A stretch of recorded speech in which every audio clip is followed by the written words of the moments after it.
सवाल का जवाब देना ही एक तरह से खुद को जिंदगी में बड़ी कामयाबियों के लिए तैयार करने की सिमत में पहला कदम है।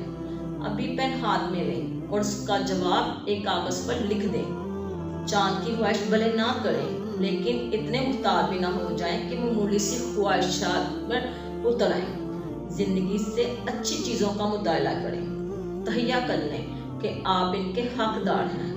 कि आप अपने हलके में सरफिस्त आना चाहते हैं, कि इस कागज़ पर लिख लें कि आप सियारों से आपके ख्वाहिशमंद हैं या एक कार्ड हासिल करना चाहते हैं। अपने कागज़ पर लिखें, इन्हें हासिल करना आपका मकसद है। आमतौर पर कोई मुकाम भी किसी मंसूबे के बगैर नहीं बनाया जाता। कोई भी कप्तान अपने जहाज को खुले समंदर में बगैर किसी चार्ट और रास्ते का तयन किए बगैर नहीं ले जा सकता।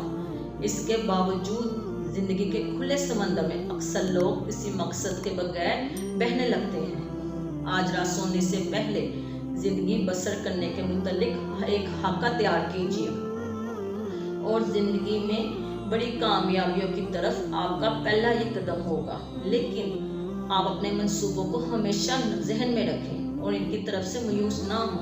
रात को सोने से पहले एक मरतबा अपनी ख्वाहिशात, अपने मंसूबों का जायजा जरूर लें।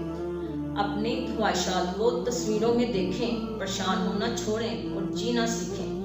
जब हमारी जदोजहद में मसला आने लगे तो ऐसे मौके पर दूसरे लोगों के मार्के याद रखें, मददगार साबित होंगे आपके लिए। मसले कायदे आज़म ने जनाब कि इन्होंने किस तरह पाकिस्तान से हासिल किया, सर सईद अहमद खान ने किस तरह अलीगढ़ यूनिवर्सिटी बनाई, इब्राहिम लिंकन ने किस तरह एक मामूली शख्स से अमेरिका का सदर बन गया। इन मसालों से आपको हिम्मत हासिल होगी। जब आपने तहैया कर लिया है कि आपने इतने वक्त में इतना काम करना है, तो फिर हर लम्हा बहुत अहम हो जाता है। अगर आप हर रोज़ 15 मिनट किसी एक किताब में पढ़ने लग जाएंगे तो एक साल में कितनी किताबें पढ़ लेंगे।